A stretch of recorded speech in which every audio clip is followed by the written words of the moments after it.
High students, welcome back to my GK hub channel. আজকে নিয়ে এসেছি তোমাদের জন্য 10টা সায়েন্সের জিকে ফ্যাক্টস। ভিডিওটা শেষ অবধি দেখতে থাকো, স্কিপ না করে। ভালো লাগলে অবশ্যই লাইক, শেয়ার, সাবস্ক্রাইব করে দিও, নাহলে আমার নতুন ভিডিও নোটিফিকেশান তোমাদের কাছে পৌঁছবে না। তাহলে চলো দেরি না করে শুরু করা যাক আজকের ভিডিওটা। Let's start. ফার্স্ট প্রশ্নটা হচ্ছে, the SI unit of force is. বলের এসআই একক কী? তোমাদের সময় শুরু হচ্ছে এখন থেকে।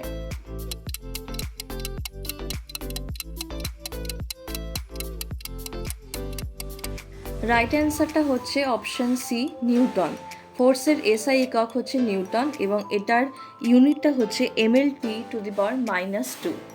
এবার বাকি অপশানগুলো জেনে নিই। জুল হচ্ছে কাজের এসআই একক, ওয়াট হচ্ছে পাওয়ার অথবা শক্তির একক, আর পাস্কাল হচ্ছে প্রেশারের একক। Next one is, where is the central drug research institute of India is located? Your time starts নাও।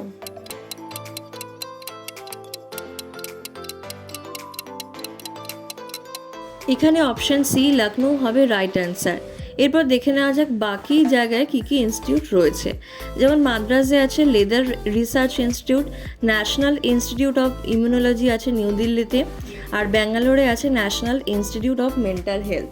তো এই ইনস্টিটিউট রিলেটেড কোয়েশ্চেন্স কিন্তু আমরা কমন পেয়ে থাকি এক্সাম হলে।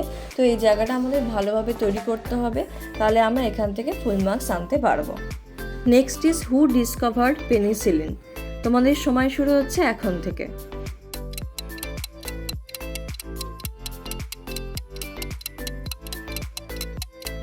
স্যার আলেকজান্ডার ফ্লেমিং আবিষ্কার করেছিলেন পেনিসিলিন। এটা ফার্স্ট অ্যান্টিবায়োটিক যেটা 1928 সালে আবিষ্কার করেছিলেন তিনি। পেনিসিলিয়াম নোটেটাম ছত্রাক থেকে এটা তৈরি হয়েছিল। এটা ওন্ডার ড্রাগ নামেও পরিচিত এবং এটা নিউমোনিয়া প্রতিরোধে সাহায্য করে। রবার্ট ব্রাউন আবিষ্কার করেছিল 1831 সালে নিউক্লিয়াস। আর লাস্ট অপশানটা একটু ভুল আছে, জাবির আইবিএন হবে, আইবিএন হায়ান। ইনি হলেন ফাদার অফ কেমিস্ট্রি, যিনি হাইড্রোক্লোরিক অ্যাসিড, নাইট্রিক অ্যাসিড এগুলো তৈরি করেছিলেন। মারি কিউরি ছিলেন প্রথম ওমেন যিনি নোবেল প্রাইজ পেয়েছিলেন। তিনি আবিষ্কার করেছিলেন রেডিয়াম এবং পোলোনিয়াম। এর পরেরটা হচ্ছে, nymph is the name of young one of? Your time starts নাও।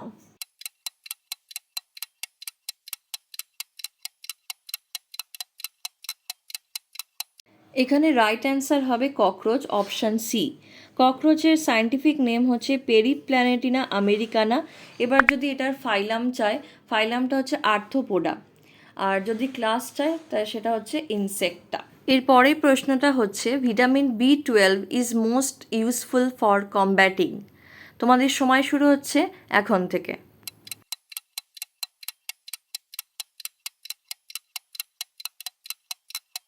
অ্যান্সারটা হচ্ছে option B, anaemia. Vitamin B12 anaemia প্রতিরোধে সহায়তা করে। ভিটামিন B12 আর আয়রনের ডেফিসিয়েন্সিতে এই অ্যানিমিয়াটা ঘটে থাকে। এবার দেখো আর কি কি রোগ আছে। গয়টার, গয়টার হচ্ছে থাইরয়েড গ্ল্যান্ড যখন বেড়ে যায় তখন সেটাকে গয়টার বলা হয়, ঠিক আছে। এটা হচ্ছে আয়োডিন ডেফিসিয়েন্সির জন্য এটা ঘটে থাকে। রিকেট হচ্ছে ভিটামিন ডি এর অভাব ঘটলে, আর নাইট ব্লাইন্ডনেস চোখের রোগ হয় ভিটামিন এর অভাবে। এখানে যে ভিটামিন B12 কথা বলা হয়েছে এটার রাসায়নিক নাম হচ্ছে সায়ানোকোবালামিন। এভাবেও প্রশ্ন আসতে পারে যে কোন ভিটামিনে কোবাল্ট পাওয়া যায়, তাহলে অ্যান্সারটা হবে ভিটামিন B12 বা সায়ানোকোবালামিন। তাহলে একটা প্রশ্ন থেকে আমরা কিন্তু অনেক কিছু জানতে পারলাম।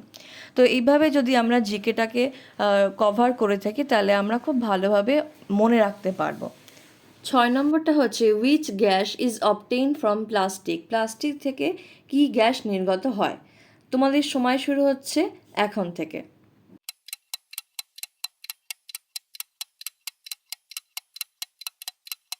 এখানে অপশান সি, পলিইথিলিন হবে right answer. Next is, which metal is present in insulin? ইনসুলিনের মধ্যে কোন মেটাল উপস্থিত রয়েছে?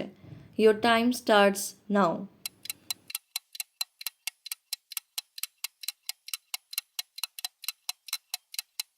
এখানে অপশান বি, জিঙ্ক হবে রাইট অ্যান্সার।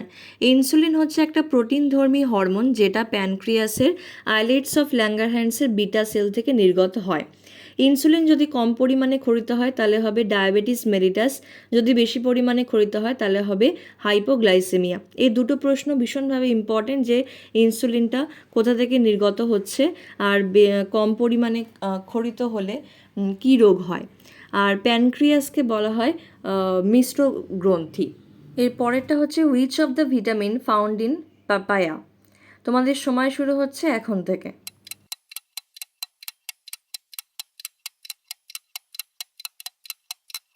এখানে অপশানটা একটু ভুল দেওয়া আছে, যে কটা ভিটামিনের কথা এখানে বলা হয়েছে সব কটাই কিন্তু পাপায়ার মধ্যে উপস্থিত থাকে, তাহলে এখানে অল অফ দ্য অ্যাবাভ অপশানটা দিলে ঠিক হতো। Next is which of the following is ductless gland. Your time starts নাও।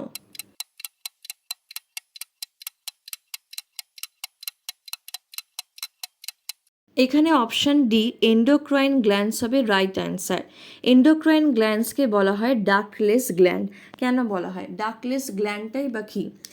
যেসব গ্রন্থির কোনো নালী বা ডাক্ট থাকে না তাকে ডাক্টলেস গ্ল্যান্ড বলা হয়। এরা কি করে, এরা ডাইরেক্ট তাদের রস বা হরমোন রক্তে ছাড়ে। ঠিক আছে, ডাক্টলেস গ্ল্যান্ড অথবা এন্ডোক্রাইন গ্ল্যান্ডসের উদাহরণটা হচ্ছে thyroid gland, pituitary gland, adrenal gland, pineal gland, এগুলোকে এন্ডোক্রাইন গ্ল্যান্ডস বলা হয়ে থাকে। আর যেগুলো ডাক্ট গ্ল্যান্ড সেগুলোর একটা নির্দিষ্ট ডাক্ট থাকে যেটা টার্গেট অর্গানের ওপরই তারা তাদের রস বা হরমোনটা ছাড়ে। এখানে কিডনি যে অপশানটা দেওয়া রয়েছে সেটা হচ্ছে একটা এক্সক্রিটারি অর্গ্যান। আজকের লাস্ট প্রশ্ন হচ্ছে the number of bones in human skull is. Your time starts now.